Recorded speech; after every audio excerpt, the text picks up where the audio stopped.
Ah, ¿cuál?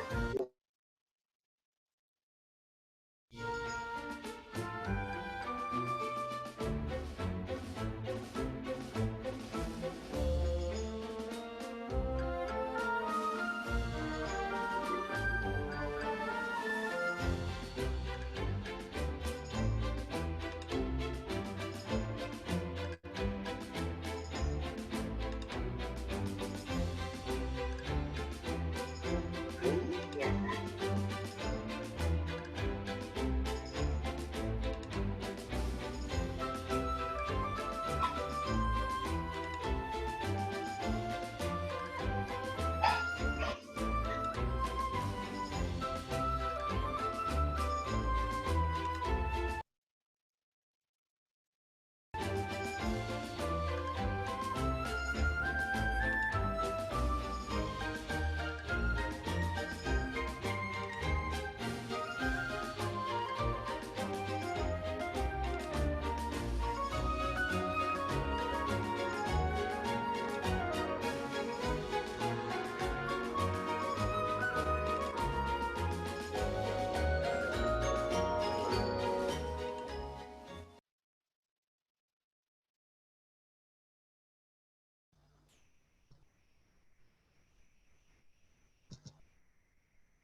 Buenas tardes, bienvenidos a un nuevo encuentro del ciclo de conferencias virtuales Las Artes Visuales en Santiago del Estero, que les propone el Centro Cultural del Bicentenario y el Museo de Bellas Artes Ramón Gómez Cornet durante todos los martes del mes.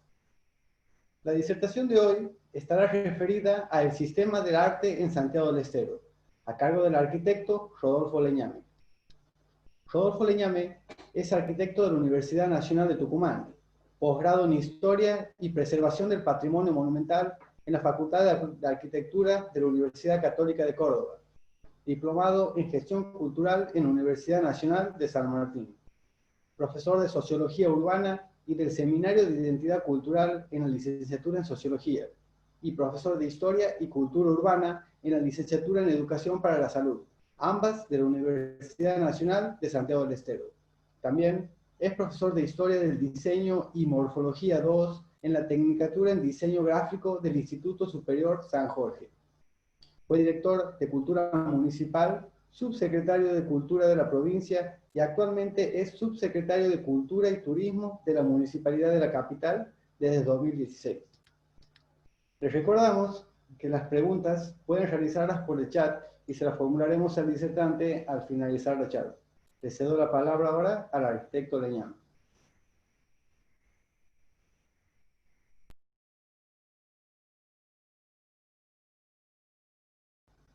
Arquitecto, tiene silenciado el micrófono, no lo escuchamos. Buenas tardes, Buenas tardes. bienvenidos, gracias por estar presentes y gracias al Centro Cultural del Bicentenario por la invitación, por haberme puesto a pensar la cuestión del sistema del arte santiagueño. Es una cuestión que siempre está en marcha y está en juego, y yo quisiera, como para retomar donde quedó el discurso de Cecilia Terrell la sesión pasada, hacer una pasada muy rápida por el siglo XX, la segunda mitad del siglo XX. Habíamos quedado con la apertura de los museos, con una idea de un nacionalismo y un localismo que se formaba con Gómez Cornet. Habría que pensar que en la segunda mitad del siglo XX, ese mundo abierto que era Santiago de la primera mitad del siglo, con la brasa trayendo a Waldo Frank, a Keyserling, a Rafael Alberti, a una exposición de Petoruti, Canal leyéndolo a Freud cuando Freud estaba escribiendo prácticamente, el ultraísmo sucediendo en Santiago del Estero en simultáneo con el país. El segundo mitad del siglo es un mundo clausurado, es un mundo cerrado, el mundo se clausura por un proyecto político de dominación que va a modificar esa voluntad de apertura santiagueña que se había visto en la primera mitad del siglo. Frente a esa primera mitad, en la segunda mitad hereda parte de aquello.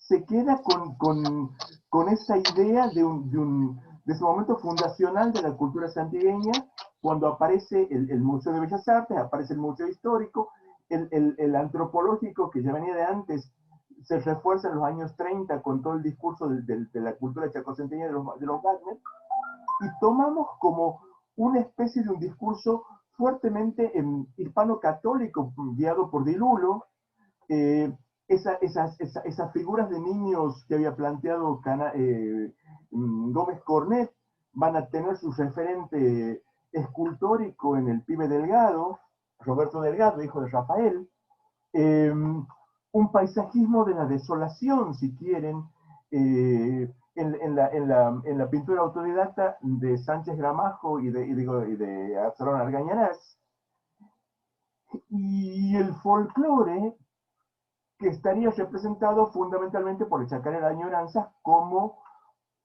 marca de la frustración santiagueña. Cuando salís de Santiago todo el camino lloré. Esto va a ser una cuestión muy fuerte, centrada todo el tiempo, salvo el folclore que va a romper hacia el final del siglo con santiagueños, Peteco, Juan y Jacinto, y después todo lo que viene después, el folclore va a romper, pero las artes visuales se van a quedar como encerradas, enclaustradas en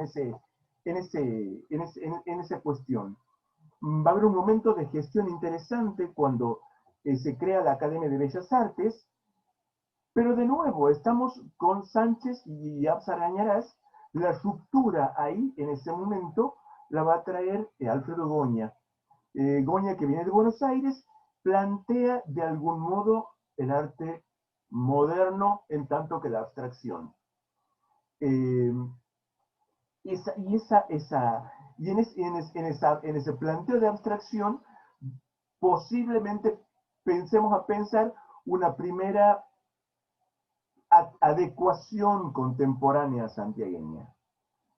El otro punto que me parece importante destacar en esa segunda mitad es hacia los años 70, la aparición de la asociación La Urpila.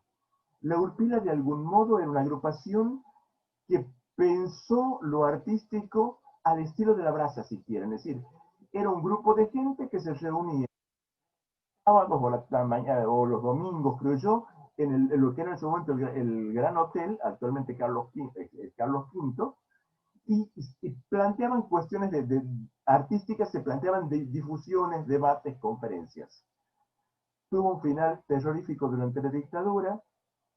Habían conseguido una casa que se les había cedido el niño Alberto Figueroa Cueto, en la calle Absalón Rojas, donde hoy está la perfumería Maribé aproximadamente, al frente de lo que era en ese momento la sección, la comisaría primera, y terminó la comisión directiva de esa agrupación, todos presos durante 2 días en averiguación de antecedentes, gente muy reconocida en ese momento del sistema social santiagueño.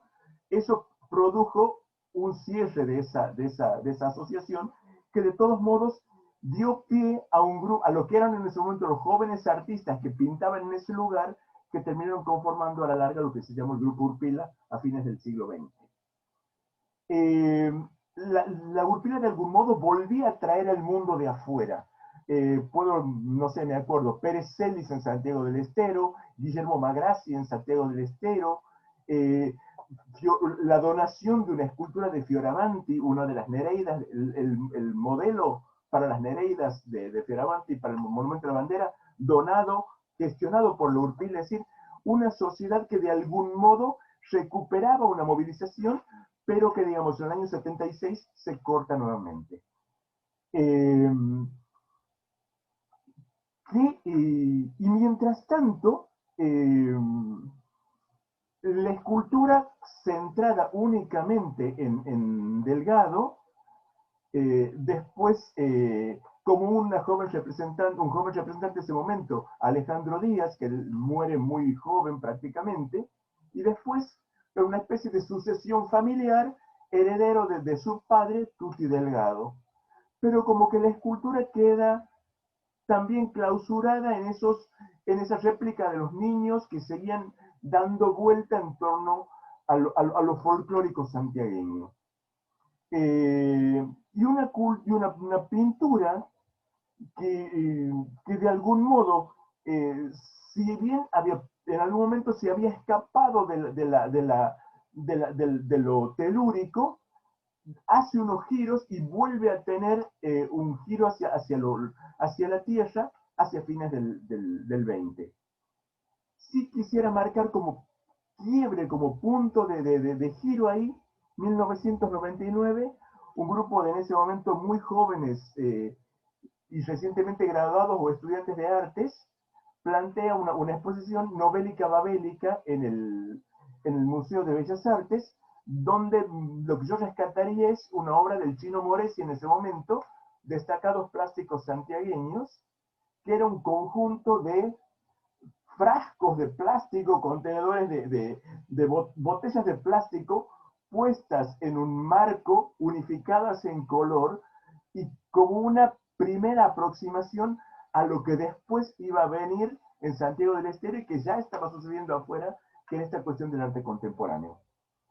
Y cerraría esta cuestión con el año 2004, con la intervención federal, cuando la intervención impulsa el asociacionismo artístico y surge una agrupación de artistas plásticos, en ese momento, ñan, que fíjense de nuevo, ñan, camino en quichua, es el nombre que elige Bernardo Canal Feijó para su revista del año 32-34.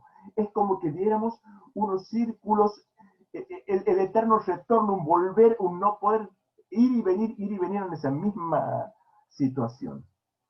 Bueno, y ahora ahí sí, la otra cuestión es qué hace el público ante todo esto. El público del siglo XX era un público que ante el arte moderno se ponía como una visión de algo incomprensible. La expresión habitual es: yo no entiendo de esto a mí no me dice nada, aléjalo de aquí. Creería que quizás un gesto de apertura se habría dado en una exposición de Adriana Ramos Taboada en el Museo de Bellas Artes, que de algún modo, perteneciendo a una élite santiagueña, abrió un campo de validación en ese lugar a la abstracción.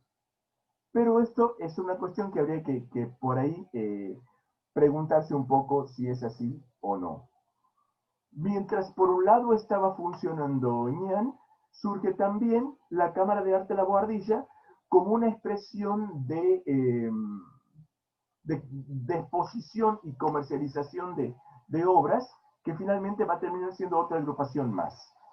Y aquí corto con esta introducción y sí entraría a contarles, para entrar en el tema del sistema del arte, entraría a comentarles una pequeña anécdota mía cuando yo era un joven director de cultura, ya por el año 86, y habíamos alquilado una casa frente a la casa de Susana, la casa de los Chazarreta, y montado una sala de exposiciones.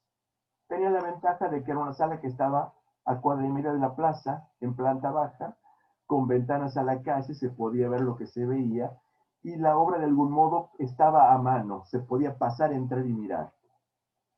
Un pintor santiagueño que pintaba paisajes tradicionales de ranchos con atardeceres en tonalidades distintas, me fue a pedir varias veces un espacio para exponer. Y yo nunca tenía lugar para exhibir eso porque de algún modo, en una visión, si quieren, prometeica, yo iba a traer el fuego de la modernidad a Santiago y entendía que esa pintura no debía hacerse y entonces nunca tenía sala. Pasado el tiempo, caí en las garras de las ciencias sociales y empecé a entender otras cuestiones. Y en realidad, este pintor, que no podía exhibir en este espacio que yo tenía, exhibía de todos modos en la sala de la Dirección de Turismo frente a la plaza, colgaba sus obras, como trabajaba en el diario Liberal, el diario publicaba que este pintor había presentado una exposición, el pintor mismo, había una apertura, había una vernissage con empanadas, sándwiches y vino, alguien decía unas palabras, había un catálogo de obras, es decir, que cumplía con todo el ritual de la exposición y cumplía con toda la red completa del sistema artístico. Y entonces, a mí me queda todavía la culpa y la conciencia de que en realidad, y sobre todo, los santiagueños compraban esos cuadros y los colgaban en sus casas en carácter de obra de arte. Eh, entonces, esto es lo que de algún modo me pone prácticamente toda la escena del arte. El circuito está completo acá. Sobre estas cuestiones es sobre las que quisiera conversar con ustedes y cuando escribía lo que iba a comentarles, pensaba mucho en Edmond Javés, no porque se parezca mucho a lo que voy a decir, pero sí hay un libro de Edmond Javés que se llama El libro de las preguntas. Bueno, esto va a ser más bien compartir con ustedes mis dudas más que otra cosa. La primera pregunta que surge es, ¿qué es el arte en Santiago del Estero? O mejor todavía, ¿quién estatuye qué es el arte en Santiago del Estero? Creo que esta es la cuestión más gruesa, es decir, ¿quién dice esto es lo artístico? ¿Quién tiene el poder de nombrar? ¿Quién tiene el poder de decir esto?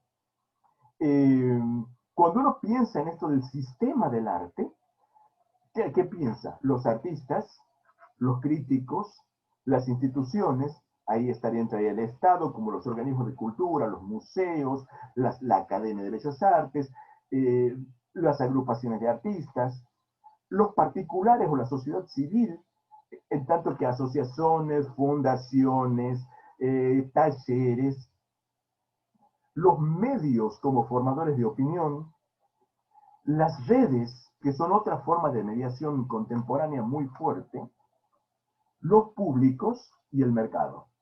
Todo eso estaría dando vuelta cuando pensamos el sistema del arte. Todo esto articula uno con otro, gestiona, se traba, genera presiones, facilita cosas. Pero vuelvo a la pregunta, ¿quién estatuye lo artístico en Santiago? A mí se me ocurrían dos líneas. Por un lado, una autoritas, una autoridad. Alguien que dice, esto es arte porque tiene el poder de nombrar. Y otra es el consumo. Alguien compra o vende convencido de que lo que está comprando, lo que está vendiendo es arte. Vamos ahora por partes. Vamos por las autoritas. ¿Quién tiene el saber? ¿O qué saber? Por un lado, un saber teórico, un saber estético, un saber filosófico. Alguien que se pregunta qué es el arte y tira una reflexión o una definición. O el saber es la praxis, el saber es la técnica, él tiene el oficio, sabe pintar. Los arquitectos de mi generación, cuando querían ser muy malos y le preguntaban a alguien qué tal arquitecto es, decían, dibuja muy bien. Como dejando de lado el oficio de la producción de la obra de arquitectura. Bueno, aquí sería la misma pregunta. ¿Qué es la praxis, es la técnica, ese saber, el oficio? Y entre ese saber y en esa pregunta sobre lo artístico, entre lo filosófico y lo material concreto, estaría esta palabra griega de la poiesis. La poiesis, que es hacer, crear, es una palabra que tienen los griegos muy interesante, que posiblemente termina dando el término de las poéticas. Pero de nuevo, ¿quién dice, quién tiene el poder de decir, esto no parece haber en Santiago quien pueda decir, esto es lo artístico? No parece haber quien tenga el poder de nombrarlo, el poder de decir, esto es. Se me ocurren, a ver, porque pensemos, pueden ser los maestros, el que enseña un oficio a sus discípulos en su taller.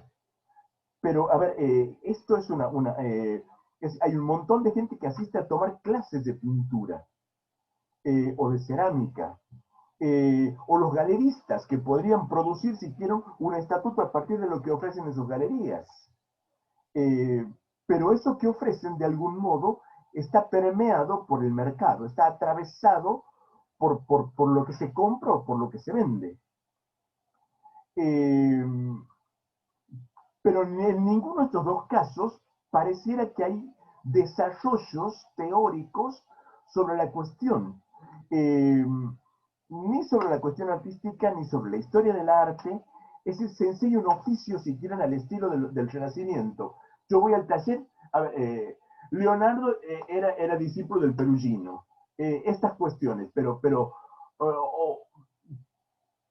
o se vende lo que el consumo busca, se va a lo seguro de algún modo, porque por detrás está el mercado que tiene que vender. La otra cuestión, otras figuras que circulan en este momento, que son los curadores, que son aquellos que de algún modo organizan una discursividad, un discurso sobre lo artístico, no pareciéramos tener, salvo algunos casos muy puntuales, creería que casi se cuentan con la mano. Estoy pensando en Elda Munar, estoy pensando en Cecilia Teruel, estoy pensando en algunas gestiones de Amalia Martínez Gramajo, de Verónica Ledesma, Cristian Varas como un promotor fuerte de la gestión artística, pero curaduría, esto que alguien que se pone ante la obra del otro y le arma un recorrido, no pareciera ser una cuestión que está construida en este momento. Y fíjense que he nombrado prácticamente todas mujeres. Lo curiatural masculino yo creo que se ha dado en Santiago del Estero, fundamentalmente Marcelo Román en el Museo Histórico y Pablo Goña montando la muestra de su padre. Pero en realidad pareciera ser un campo que en Santiago lo desarrollan las mujeres. Otra cuestión, la escritura teórica sobre el arte. De esto no tenemos nada. No hay escritura sobre arte y no hay periodismo artístico. Nadie, cuando hay una exposición, ningún periodista saca un comentario posterior referido a la obra de arte que se expone o a la exposición que se ofrece.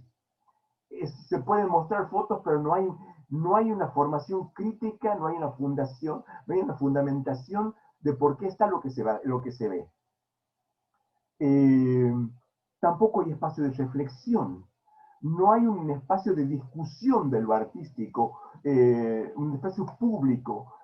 Salvo hay pequeños cenáculos, pequeños grupos de artistas que entre sí conversan y hacen planteos, pero finalmente cuando producen la obra no dicen por qué lo están haciendo y tampoco parecen haber desarrollado aquella práctica de la modernidad que era la de los manifiestos. El manifiesto de algún modo era un discurso sobre dónde se ponía el arte y qué se hacía con el arte.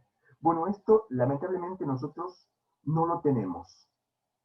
Nadie dice por qué lo hace y nadie pregunta por qué se hace lo que se hace.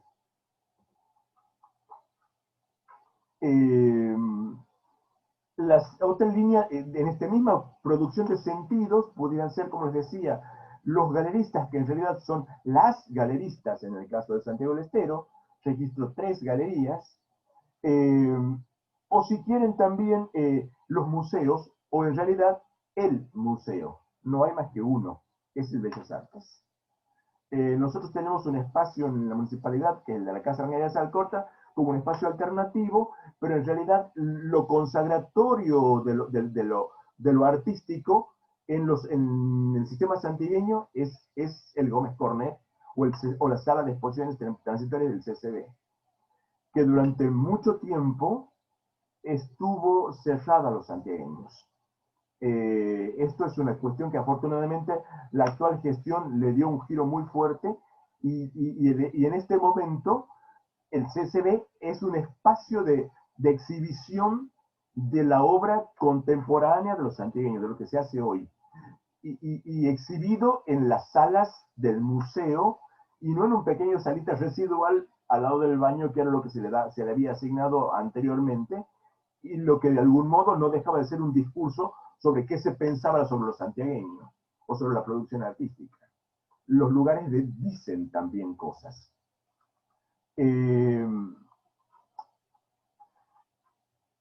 Entonces, y el otro lugar consagratorio pudiera llegar a ser, o haber sido, el Salón de la Fundación Cultural.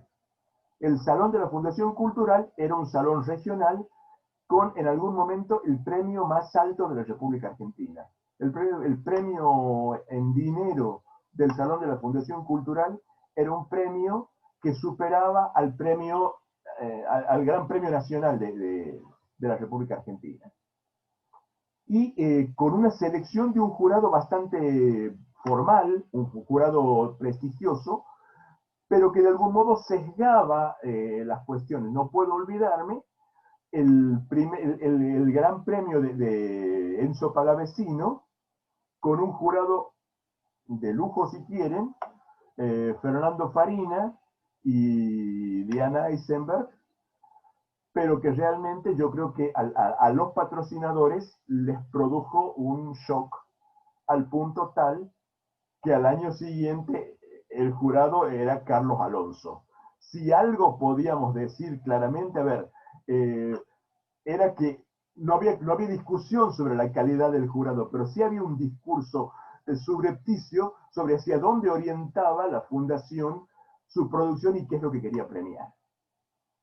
Desaparecido de la fundación, realmente nos quedamos con un vacío bastante grande y lo único que ha quedado es nuestro pequeño salón de pequeño formato, que es lo que el municipio puede permitirse en términos económicos, que sean un valor representativo, que justifique el valor de la obra, lamentablemente por el tamaño que se pide. Pero es lo que uno puede sostener.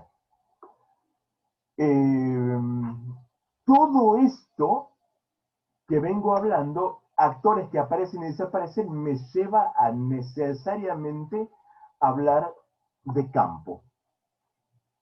Campo es un concepto que usa Bourdieu, aunque el término habitual en el espacio artístico es la escena, voy a tomar el concepto de campo de Bourdieu, que es un concepto sociológico que me parece muy interesante, por lo que dice, y van a ver cómo podemos entender muchas cosas con esto.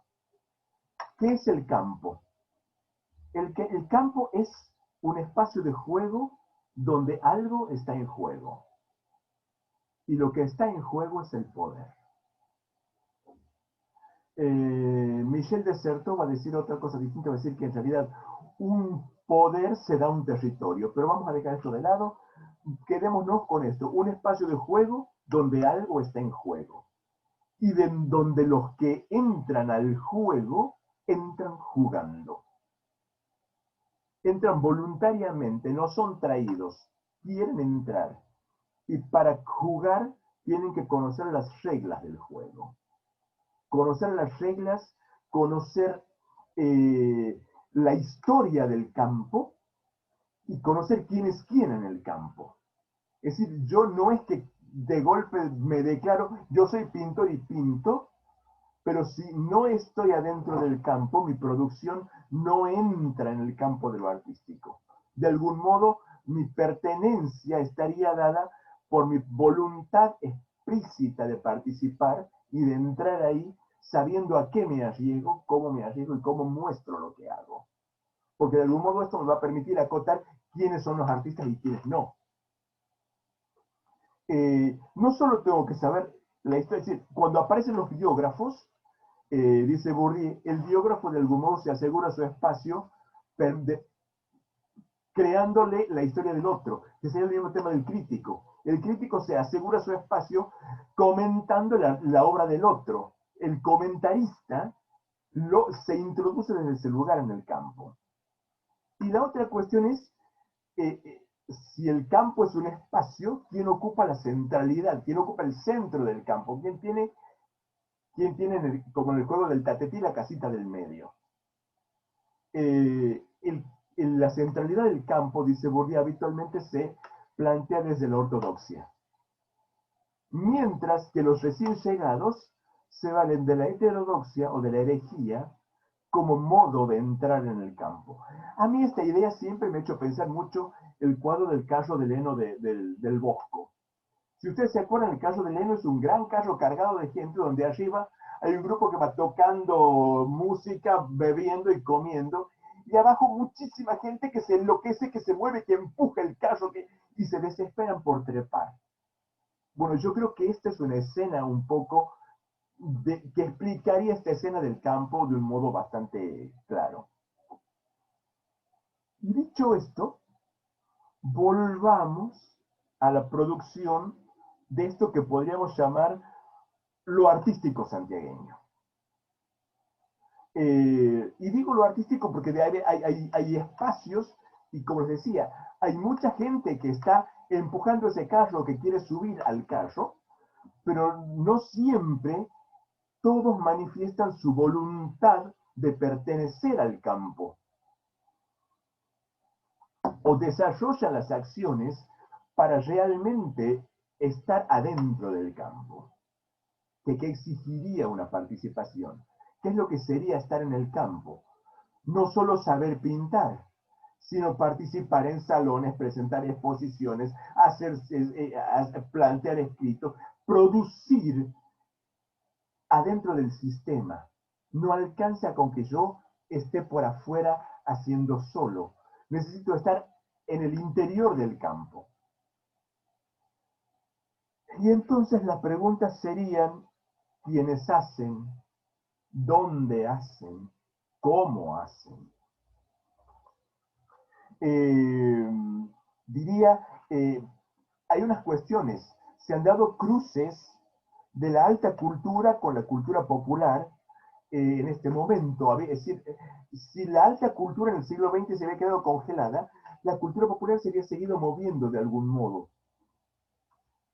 Pero digamos que de golpe la aparición de las nuevas tecnologías ha generado otras posibilidades, y yo pensaría por ahí la obra de las fotografías de Pipo Pucci intervenidas, Pipo Russo, perdón, vivo con Pipo Pucci, otras cuestiones, ciertas acciones de tejido hechas por Gachirrocha, la recuperación de la idea de las teleras en Cecilia Teruel, que teje, anuda y cose.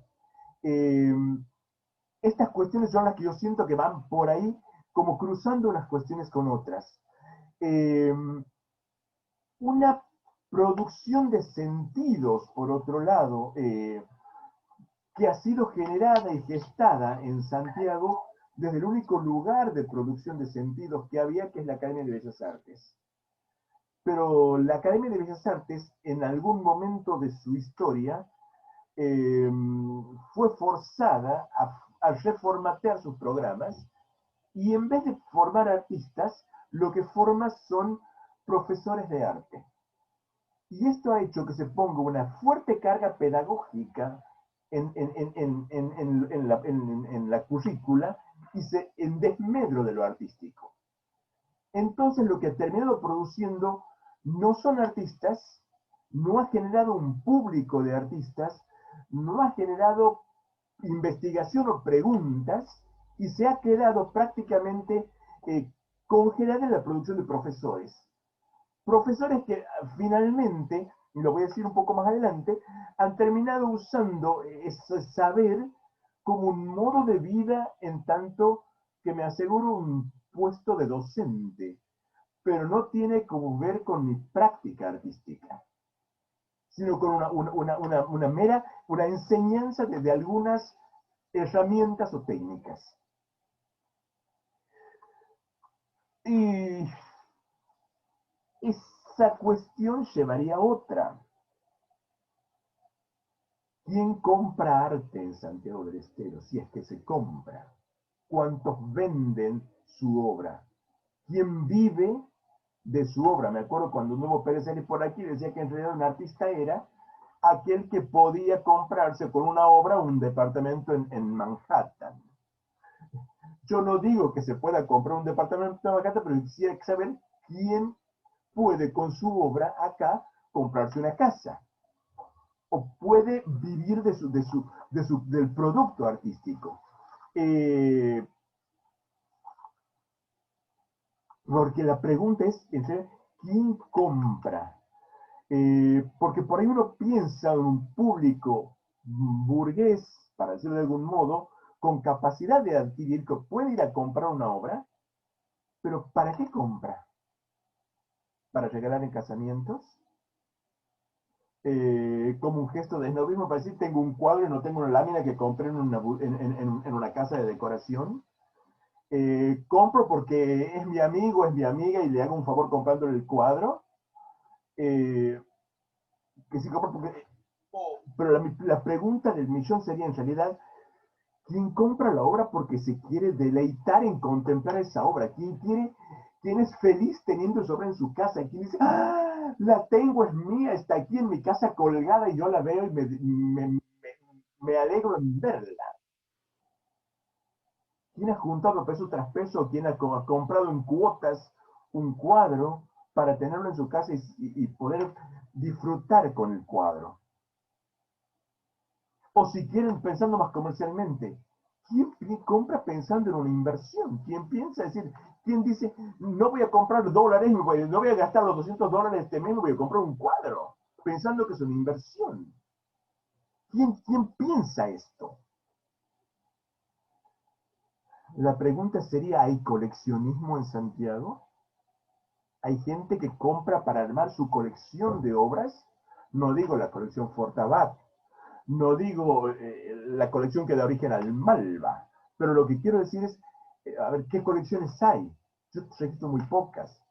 Registro la colección Barbieri, registro la colección Verdaguer González, tengo entendido que hay una colección Palomo, que no sé si está en Santiago o está en Buenos Aires, entiendo que hay una colección Figueroa, no sé si hay más. No sé si hay más. Ni si están acá, o cómo están. Y la otra pregunta es, ¿estas obras de los artistas, nuestros artistas, circulan en los sectores medios? ¿Circulan en los sectores populares? ¿Qué precio es lo que pueden pagar? ¿Qué precio es lo que puede un empleo público pagar para tener una obra en su casa? Y por ahí, ¿qué compra? Me voy por otro lado. Frederick Jameson, refiriéndose a las vanguardias, y estoy pensando en esto porque por ahí los artistas o se van hacia las vanguardias y el público no los acompaña o el público quiere otra cosa, y entonces también se producen estos cruces. Jameson decía que las vanguardias del siglo XX fueron un gesto muy fuerte de las élites de los años 20, que de algún modo buscaban en la elección del arte moderno un gesto de distinción, un modo de distinguirse. Comprender esas obras que aparentemente no decían nada. Pero el tema sería que en Santiago las élites son conservadoras, con lo cual las rupturas no se pueden apoyar desde ahí. Sobre todo cuando perciben como rupturas contra lo establecido todo acto que pueda ser otra forma de producción que no sea la que están acostumbrados a ver. Y ahí me desvío de nuevo. Un pelurismo heredado de esa primera mitad del siglo XX que parece haber atravesado muchas cosas. La tierra, los colores de la tierra, el paisaje, las tierras siena. Eso recién se rompe en este siglo. Y si bien Goya en su momento él rompe en el 20, como que sus discípulos que en el primer momento rompían con eso, terminaron al fin del siglo XX volviendo sobre estos mismos temas, volviendo a retomar, a recocer esta continuidad del monte, del río, de las procesiones, de las mujeres, de la tierra siena. Renunciaron a aquello que Caral Feijó hablaba de un paisaje sin paisaje bajo el sol obsceno y cruel. Que de algún modo terminaron haciendo esto. Pero en esa escena, año 2006-2007, desde el Estado se produce un quiebre. Y un quiebre fuerte que tiene que ver, si quieren, yo pienso bien, lo pensaba ahora, con el proyecto modernizador que viene acompañado con la gestión Zamora. si esa gestión ha producido una transformación muy fuerte en general, lo que ha terminado de hacer es también de producir la posibilidad de que los santiagueños tome un discurso que estaba circulando a nivel nacional y a nivel mundial y que por acá no pasaba. Y ahí sí entra todo un sistema de una serie de talleres, de cursos, de ciclos de encuentros, de conferencias y de exposiciones, en las que en realidad desde el Estado provincial se convocó a teóricos a plantear las cuestiones de lo que se llama el arte contemporáneo en Santiago del Estero. Y eso generó que en este momento la producción santiagueña está jugando en la escena, en lo que se conoce como escena nacional. De golpe, los santiagueños no quedaron fuera de ese discurso que venía generándose por afuera y que tiene que ver con esta apertura de las puertas a que el mundo pase por mí. El mundo entra por mi puerta, sabe cantar Silvio Rodríguez. Bueno, esto. El mundo está acá también. Y esto ha generado, por otro lado, el pensar el espacio público, además, como un espacio de producción de sentidos, un espacio privilegiado para producir y mostrar cambios. Estoy pensando, no sé, en Los Ángeles gigantes puestos por el lejano 2004 por la municipalidad para un fin de año. Lo que fueron toda una serie de prácticas de objetos de gran tamaño en la calle. Y lo que es desde el año 2004 o 2005, si no me equivoco, el Encontrarte, creo que en 2004. Es decir, un espacio donde el arte que era el arte y el arte experimental, para decirlo de algún modo, que tiene lo contemporáneo, instalaciones, performance y todas estas cuestiones que le van dando vuelta, suceden a la vista del público y de algún modo se democratiza lo artístico. Esto me pareció como muy fuerte. Pero que esto ha sido posible además porque se ha cruzado la gestión del Estado con la gestión de los artistas. Los artistas han sabido generar estas cuestiones. De hecho, el primer ciclo de charlas que lo dieron Roberto Amigo, Diana Eisenberg, Eva Greenstein, creo que alguien más, Sandro Pereira, lo gestionó Graciela Rocha. La otra mirada la gestiona en este momento Cristian Varas. El Encontrarte lo gestiona un grupo de 6 artistas visuales.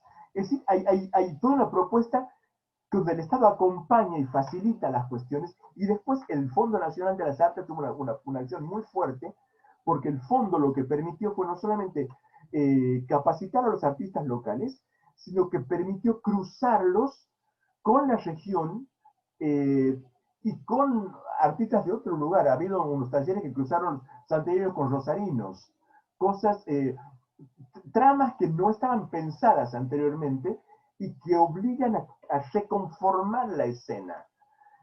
Porque aquí lo que sucede es esta idea del extranjero, la idea del viaje, donde en realidad el otro que llega me confronta con mi propia diferencia. Y es esta necesidad de confrontar lo que me hace, me abre la cabeza, me abre el mundo y me hace darme cuenta de dónde estoy, pero me hace posible y pasible de comprensión de otros lenguajes y otras miradas. Me quedan poquitas preguntas más. Los usos del arte. ¿Y qué imagen tenemos de los artistas? ¿Qué pensamos que son los artistas? Voy a ir con los usos del arte de atrás para adelante.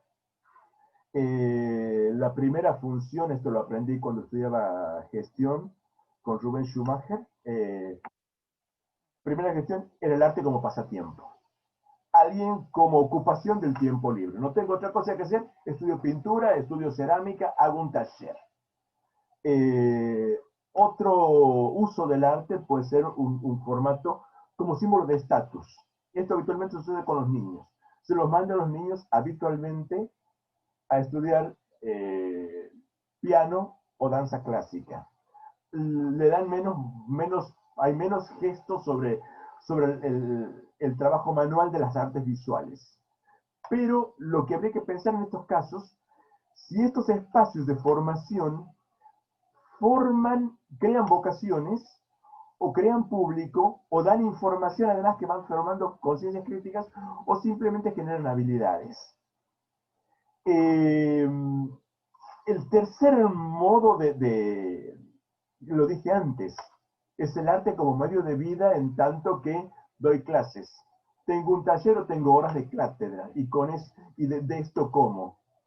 Y finalmente, pensaría el arte como vocación, el arte como acción artística. Siempre por ahí se me ocurre pensar en Joyce, Portrait of the Artist as a Young Man, el retrato del artista adolescente, lo anterior, pero en realidad el título sería el retrato del artista como hombre joven. Pensar en este vivir artístico y esto en alguien que hace de lo artístico su estilo de vida, su modo de producción y su herramienta vivencial. Y de esto también tenemos. La otra cuestión,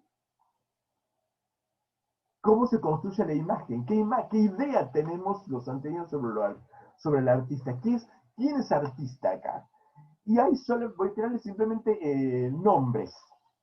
Uno, la bohème. Esta idea del artista, esta idea heredada del romanticismo, que el artista es el bohemio. El artista es, como en la bohème, quando va e dice, chi sono un poeta. Che cosa faccio? Scrivo. E come vivo?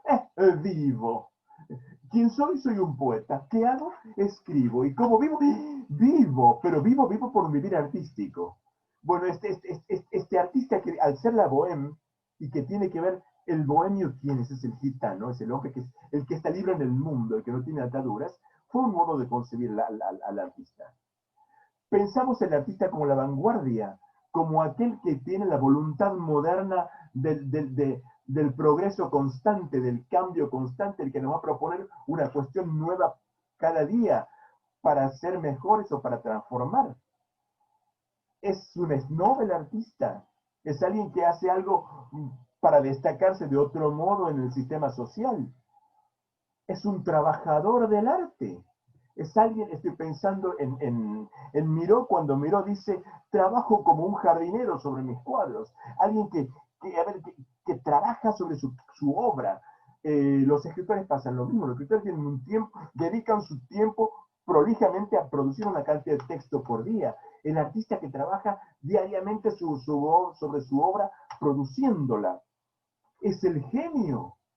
Esto que tocado por la varita mágica, la inspiración, esto que me llena, que me atraviesa y que de golpe, atravesado por el arte, plasmo en la obra, es eso que me viene de atrás, que me da el espíritu. Esto es clásicamente muy griego.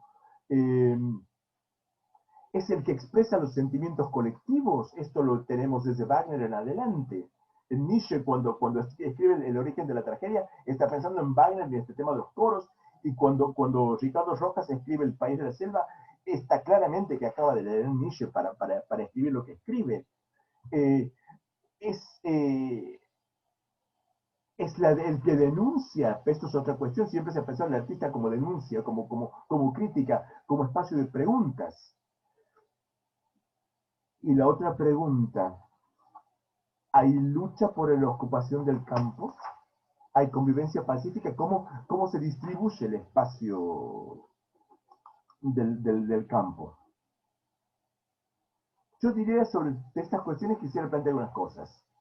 Lo central es que como no hay otros actores, como no hay crítico, no hay periodista, no hay curador, toda la gestión de lo artístico santiagueño está puesta en los hombros de los artistas.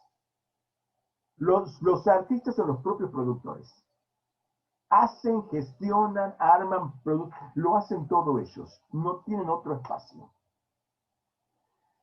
Otro dato que yo noto en los santiagueños es la intergeneracionalidad. A ver, no hay lucha de camadas, no hay lucha de generaciones. No se odian, no se defenestran. Esto lo he visto mucho, sobre todo a ver, se ve cuando se juntan todo un grupo de mujeres artistas a tomar un café diariamente, me las he pasado varias veces en un hotel. Eh, o se ve en la otra mirada que cruza desde estudiantes de Bellas Artes hasta, digamos, los mayores, los pintores las generaciones, de las primeras generaciones, todos juntos exponiendo. Era un espacio de igualdad. Esto yo lo veo como muy, muy valioso y muy potente en los santiagueños. Eh, Después, la otra cuestión, diría, es este último surgimiento que ha habido de los años, en la década del 10 para aquí, estos últimos 10 años, la cantidad de colectivos que han aparecido. Se arman, se desarman, se pelean, se vuelven a juntar, pero hay grupos que se plantean y reflexionan sobre lo artístico, pero lo hacen entre ellos. Lamentablemente no abren eso y no generan una acción expandida. Esto es lo que está faltando. Siento que esto falta, ¿no? La otra cuestión que yo destacaría mucho es la producción de arte contemporáneo desde la academia con el taller de trabajo final que dirigía Mónica Sangreco. Si de algún modo en ese espacio, que claramente parece ser muy clásico de algún modo, ha habido una ruptura, yo la he visto en los trabajos finales de algunos grupos que han presentado cuestiones realmente con una conducción muy, muy seria hecha por Mónica. Y después, la otra cuestión de las asociaciones. ¿Cuál es el rol de las asociaciones de artistas? Yo creo que su función hasta el momento es meramente mediadora para la comercialización con el Estado. Su rol ha sido cuando alguien vende una obra al Estado, cuando el Estado da un premio, la institución lo que le hace le genera al artista la posibilidad de extender una factura y cobrar por las vías administrativas. Pero no se han planteado aquello que hacía el Urpila, que era de difundir esa acción de abrirse a la comunidad, esta cuestión de una expansión hacia afuera. Yo esto no lo veo. Creo que el gesto más fuerte que ha hecho Sidoñán en un momento dado, que editó hace unos 4 o 5 años atrás un catálogo de sus integrantes como un modo de difusión. Pero no veo que haya, o lo que hacen es gestionar con el Estado la producción de cosas, pero no hay una acción en positivo, digamos, no son propositivos. Y bueno, vuelvo a Bourdieu. Bourdieu, cuando habla de los artistas, piensa que el campo artístico es un campo, sí, cada territorio, hay un campo central que es el campo del poder, el poder político de última, ¿sí? Y de ese campo se van desprendiendo poco a poco los otros campos. El campo artístico no pareciera en Santiago haber logrado independizarse de eso. Y Bourdieu, cuando analiza esto, que trabaja sobre los artistas del 19 francés y piensa en los del Art pour l'Art, los artistas de la Academia de Beaux-Arts y los artistas contestatarios, él lo que plantea que hay por lo menos dos categorías. Uno, él dice que hay un dominante dominado, es decir, pertenece al campo dominante, pero tiene un rol dominado. El artista produce para el campo dominante. Y otro es dominado-dominado, es decir, el artista que está en el sector dominado produce en condición de subalternidad con respecto a los otros. Es decir, no ha conseguido armarse de un poder tal que le permita decir, bueno, a mí no me importas al poder. Cosa que posiblemente tiene el derecho, tiene la medicina, tiene la ingeniería, que tienen otras vías. El arte en Santiago sigue siendo un espacio subalterno en cuanto al orden social en el que funciona. Analizar eso sería mucho más largo y yo creo que estoy llegando a un punto que hay que cortar.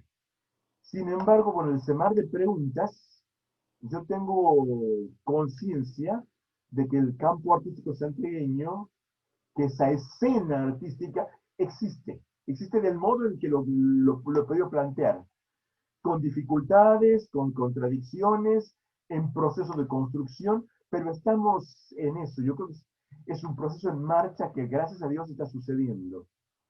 Esto lo podemos ver en nuestros artistas. Yo creo que hay una producción seria, una producción comprometida, una producción compleja, que ha logrado cruzar ese pasado que ata lo local con lo global, y en esto estoy pensando muchísimo no sé, sobre todo estoy pensando posiblemente en Cecilia Teruel cosiendo en la escultura, que es de algún modo tomar a las teleras y ponerlas acá. Un poco lo mismo que hace Carlota Beltrán en Tucumán, que pone las banderas a bordar. Estoy pensando quizás en Amalia Martínez Gramajo, cuando Amalia toma lo que heredó de sus padres, esta cuestión de la cultura chaco-santiagueña o de la arqueología, y le da una vuelta de tuerca y la atraviesa con cuestiones de tecnología virtual. Como les decía, estoy pensando cuando Pipo Russo sale a fotografiar y fotografía lo histórico y con lo histórico transforma esa cuestión en un gesto artístico. Es decir, hay como les decía, o Cristian Varas cuando de golpe hay dos cuestiones que me están pasando y que son celebratorias también. Una, lo que decía, lo del arte contemporáneo en la academia, y un salón para alumnos gestionado por uno de los jóvenes, casi estudiantes de Bellas Artes, que es Álvaro Serrano, que ha gestionado con la dirección de la juventud un salón para los estudiantes de artes. Entonces, de golpe, todo esto de algún modo comienza a mover. Y esto nos pone en movimiento con otros lugares y hace que esta escena local pueda tener representación y repercusión. Estoy pensando también en Enzo Palavecino, en todo lo que fue en su momento Grupo Tripulantes, en los osobucos, en Néstor Basualdo, cuando toma la cultura popular y la transforma en estampitas, en Gauchito Gil Rubio, casi gay, todas estas cuestiones cuando se cruzan estos dos géneros y empiezan a suceder, o el encontrarte cuando acontecen performances, acontecen instalaciones, acontecen intervenciones sobre las cuestiones. Creo que todo esto es lo que está sucediendo ahora, que afortunadamente es de celebrar. Y hasta aquí. Muchas gracias, arquitecto. Les recordamos que las preguntas que deseen realizar las pueden escribir por el chat de Zoom o si nos siguen por Facebook a través de un mensaje.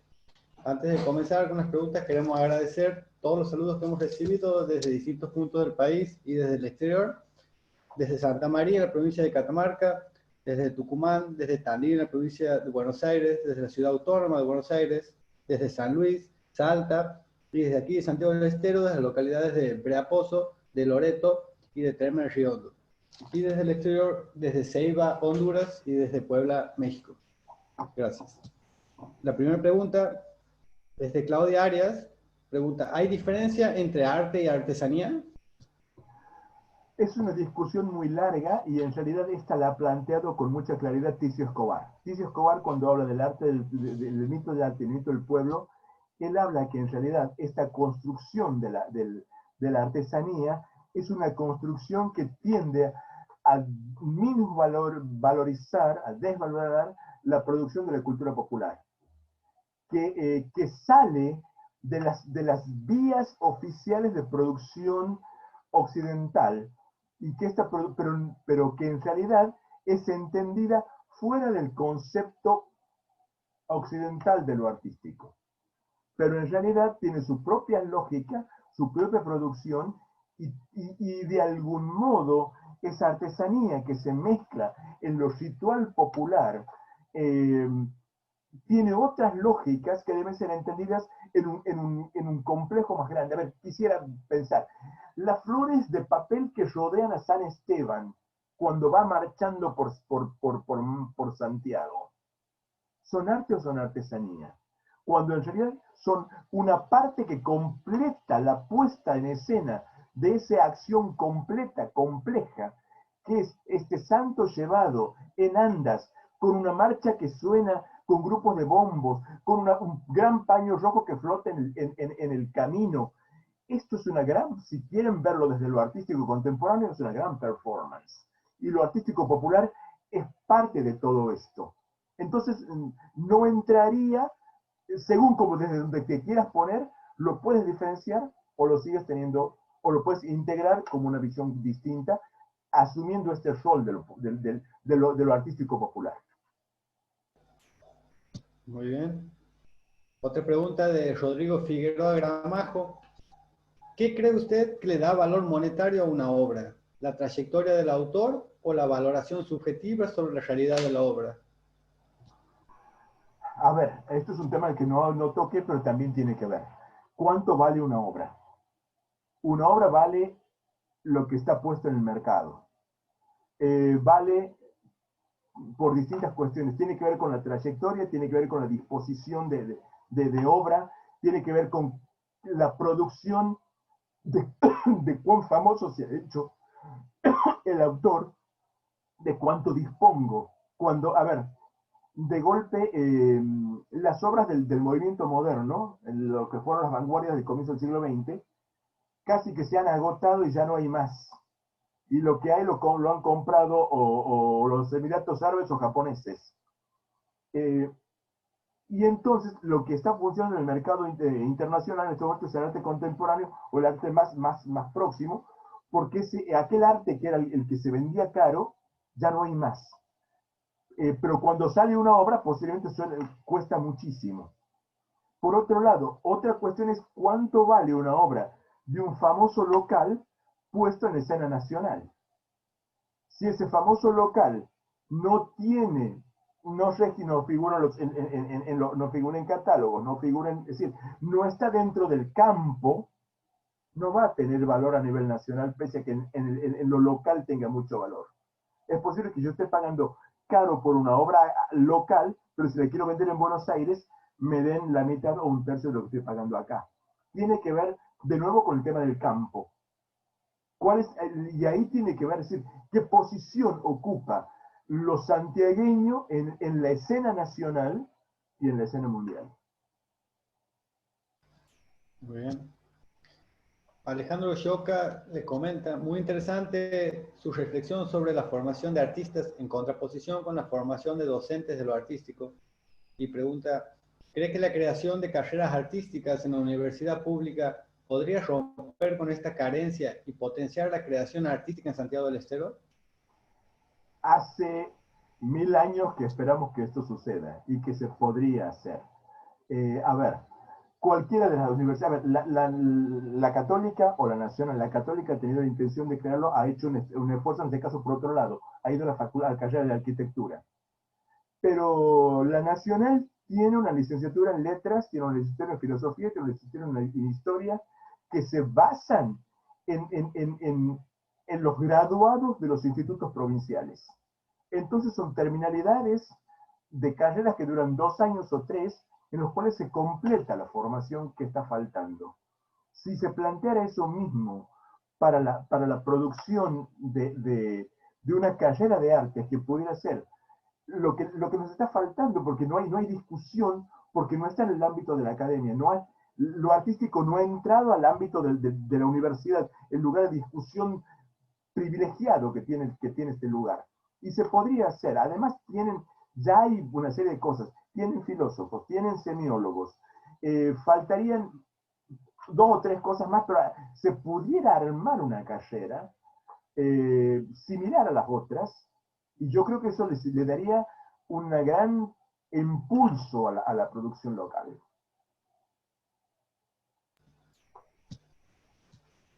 Rubén Valdés le pregunta, ¿cómo considera que la santiagueñidad incide en la subjetivación del artista en su arte, considerando, por ejemplo, el arte musical que superó los contextos periféricos de discriminación, borrando fronteras? A ver, lo folclórico local es una cuestión y la producción que ha tenido, como les decía, unos desarrollos muy particulares y además está, como yo diría, es una barbaridad lo que voy a decir, está en el ADN santiagueño. Yo siempre he dicho que Santiago es como el puente de Aviñón, todos cantan, todos bailan. No todos pintan, no todos esculpen, no todos sacan fotografía y no todos cruzan estas cuestiones en lo local. Pero estas líneas que he tirado, estas acciones que les estaba diciendo que tienen que ver con el arte contemporáneo, es donde se va cruzando lo local con lo global y cuando se articulan y generan estas cuestiones donde lo santiagueño tiene otra dimensión. Una escultura, vuelvo a decir, tengo Cecilia Terón en el frente porque es lo más claro que veo yo acá. No es una manta santiagueña lo que hace Cecilia. Cecilia, pero hace nudos, anuda en las paredes, trama hilos y los va cruzando. Si van al parque van a encontrarse una obra que son los elementos que se van trabando. Si van a la Facultad de Humanidades, en su entrada van a ver cómo estas cuestiones se traban y se cuelgan cosas. Es decir, es en ese cruce, es en ese entramado entre un renunciar lo que está acá y volver a decirlo desde otro lugar. Muy bien. Alejandro Choca le pregunta si cree que los cambios económicos, sociales y políticos que vive la provincia operan un crecimiento en cantidad y por lo tanto en diversidad al mejorar la demanda de obras de arte por parte de compradores locales y de turistas que nos visitan. No podría contestar sobre eso porque no lo sé. No sé si ha habido un aumento es la pregunta que yo me haría, es decir, la pregunta que les decía al comienzo, es decir, ¿cuánto se vende de obra? ¿Cuántos compran? Y la pregunta es, o pienso solamente en un público burgués que va a pagarse una obra, no sé, 20.000, 30.000 pesos, o estoy pensando en alguien que puede pagar una cuota de 500 o de 1.000 durante 4, 5, 6 meses para tener una pequeña obra que le quiere tener. Es decir, ¿cómo es esto? Es decir, el mercado del arte local está recién emergiendo. Hay en este momento, históricamente hubo una galería que estaba desde el siglo pasado, pero que básicamente en principio tenía artistas de afuera, tenía muy poco artista local, tenía artistas de Córdoba. Recién en este siglo, cuando apareció la Boardilla, empezó a aparecer un espacio local, ha aparecido Cronos ahora, no sé si hay otra galería paralela, creo que en la calle Moreno, pero no tengo conocimiento, pero ¿cuánto se vende? ¿Y qué es lo que venden estos galeristas? Esta sería la gran pregunta. ¿Qué es lo que compra el santeño? Básicamente el santeño durante mucho tiempo ha comprado paisaje santeño, que es lo que podía entender. Muy bien, una pregunta por Facebook de Guido Roldán. Usted que ha sido y sigue siendo autoridad del campo, ¿puede destacar lo que estructura a los jugadores para querer jugar el juego que establece otro? ¿Puedes repetirme la pregunta? La Sí. pregunta solamente. ¿Cuáles son los juegos Si que puede establecen? destacar lo que estructura a los jugadores para querer jugar el juego que establece otro. Bueno, voy a contestar Guido desde otro lugar. Te voy a contestar con Michel Dessertó. Michel Dessertó plantea que en realidad un poder construye un espacio y los sectores subalternos son llevados a ese lugar. Pero, dice, y eso es lo que él llama estrategia. La estrategia prevé de arriba, prevé los movimientos, es como en la guerra. En la guerra, el estratega, el jefe máximo militar, en un mapa decide cómo va a mover las piezas. Y adentro de ese espacio cuadriculado, los sectores subalternos son llevados adentro de eso. Pero ahí, dice Michel Dessertó, hay lo que él llama las tácticas. Son las ocasiones que se casan al vuelo. Es lo que se toma en un momento dado y dice, no produce ganancia, pero toma una ventaja, capta una situación y la aprovecha. y plantea, por ejemplo, contra el urbanismo que diseña cuestiones, el andar libremente por la ciudad. Contra lo que puede ser la literatura, los relatos populares, donde las cuestiones se cuentan. Y entonces, quizás las estrategias serían en este caso los modos de los artistas de aprovecharse de los espacios que les ofrecen el Estado o las instituciones y tomar al vuelo esa cuestión. Creo que eso fue lo que pasó cuando Enzo Palavecino ganó el gran premio de la Fundación Cultural. Lo que la Fundación no previó, que el jurado que tenía, que eran Diana Eisenberg y a la miércoles, no va a salir ahora. Bueno, que era un delegado del Fondo de las Artes, que era un director del Fondo de las Artes, que era el curador de la exposición Chandon histórico, que es quien había creado el macro de Rosario, quien había sido el director del Castañino, iba a premiar una caja de envolver, un lavarropa al que se le habían pegado pequeños recortes de diario y monedas. Eso era imposible de imaginarse para el concepto de lo que la Fundación Cultural entendía como arte santiagueño. Y eso posiblemente fue un modo de tomar una ventaja en un momento dado. Yo siempre cuando explico tácticas y estrategias pongo como ejemplo el 11M. El 11M, de golpe viene un avión y choca contra una de las Torres Gemelas, se activa todo el sistema de televisión internacional, ha chocado un avión contra las torres. Mientras está todo el mundo pendiente viendo el accidente, viene un segundo avión y choca con la segunda torre. No era un accidente, es un atentado.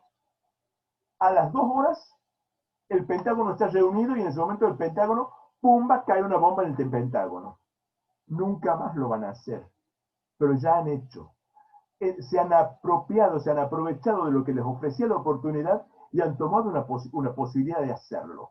Bueno, yo creo que estas prácticas en las que el Estado ofrece el Encontrarte, ofrece la Casa Argañera de Alcorta, ofrece el Museo de Bellas Artes, que en todo momento está accesible y demás, son espacios que permiten que el artista pueda articular, presentarse y mover y abrir espacios.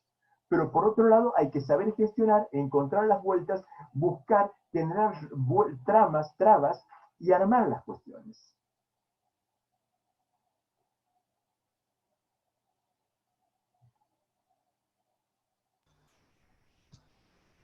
Nadia Puente Dura le pregunta si para usted, ¿qué lugar ocupa la fotografía en la escena artística santiagueña? Yo creo que la fotografía está en este momento levantándose muchísimo. La fotografía de golpe ha superado, ha superado los fotógrafos o al revés.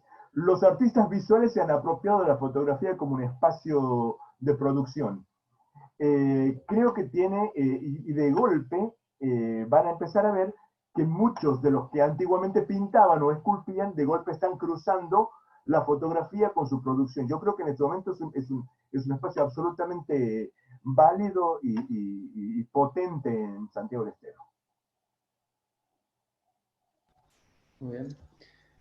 Eva Gardenal le pregunta si cree que es necesaria la ruptura trans o intergeneracional en Santiago. No creo que haga falta romper. Yo justamente lo que destacaba era la convivencia, era la intergeneracionalidad, cosa que no pasa en los otros campos artísticos. En el campo de las letras ha habido, el año pasado, hubo un momento de una lucha feroz en las redes, generacional tremenda, que afortunadamente incluso que tenían que ver con denostar, con voltear.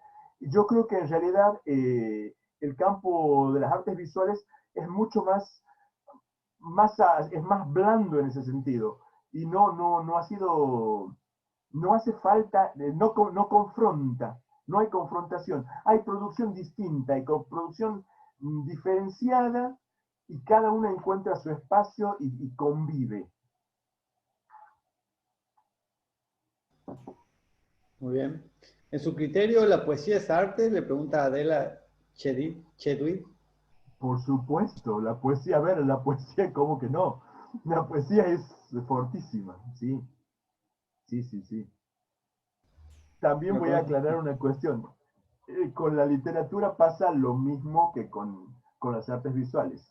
Hay mucha gente que escribe como ocupación del tiempo que le sobra y que en realidad se apropia de esos territorios, pero habría que ver si su voluntad de participar y de entrar en el campo es la misma. No sé, creo que cualquiera de las artes que nos planteemos, el sistema funciona del mismo modo.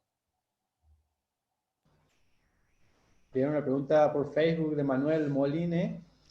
¿Un espacio digital, alguna galería online, puede lograr constituirse como espacio relevante que legitime el trabajo artístico? Sí, en este momento sí, porque además hay mucha producción que es virtual. Hay mucha producción que se hace en- en la virtualidad. De hecho, cuando inauguramos el Centro Cultural del Bicentenario, la gran exposición del Salón de Transitorias era una instalación una video instalación que estaba sucediendo además en ese momento en simultáneo con el MoMA de New York y con la Tate Modern de Londres. Yo me acuerdo que el curador del antropológico me decía, Santiago, Londres, New York nunca se ha visto. Bueno, yo quiero llegar a esto, es decir, un espacio virtual puede ofrecer cuestiones totalmente, en este momento sí. Nora del Carmen le pregunta, ¿cómo es su óptica en estos momentos de pandemia en referencia al arte? En realidad, a ver, estaba muy tentado de comenzar la conferencia con un barbijo. Eh, Porque creo que lo que hay que tratar es de promover el cuidado interpersonal y el cuidado personal. Eh, Creo que, a ver, lo que está afectando en cuanto a las artes visuales es el hecho de su exhibición por las vías tradicionales y la presencia en vivo presente ante la obra. Esto del aura que hablaba Walter Benjamin, pero también hay que tener en cuenta que justamente todas estas nuevas tecnologías facilitan esta circulación por las redes. Puedo cada vez más, hay toda el avance tecnológico es tan fuerte que puedo tener experiencias muy fuertes a través de la virtualidad. Entonces, no haría falta para ciertas cosas sí, para otras no, necesariamente una performance requiere una presencia, hay cuestiones que requiero el cuerpo delante, esto no lo puedo quitar. Pero hay toda una cantidad de formas que ya son del siglo XX, el cine es una forma del siglo XX, que es artística y que necesariamente está mediada. No es decir, no tengo la presencia de lo material palpable. Y en este momento, con un casco virtual, yo podría entrar a recorrer una obra por adentro, inclusive. Bien, María Rocha comenta, Rodolfo, siempre fue un placer escucharte y aunque siempre te hago la misma pregunta es porque siempre me das otras respuestas. Sigo considerando que nos debemos un diálogo entre lo tradicional y lo contemporáneo. ¿Cómo debería en estos tiempos? Creo que debiéramos, a ver, que debiéramos poder habilitar espacios de conversación hace rato en Santiago. Creo que esto lo puede impulsar el Estado, pero también, insisto, yo creo que traído a la presencia esta idea de la Urpila, porque la Urpila era eso, era un espacio que quería abrirle a los santiagueños la cabeza. Yo creo que tenemos que empezar a pensar, hace rato que vengo armando, este año yo tenía pensado hacer el conversatorios en la Galería de Salcorta, que no lo se puede hacer ahora. Habría que ver estos espacios que está habilitando el CCB. El problema está en que necesitamos imperiosamente no la mediación de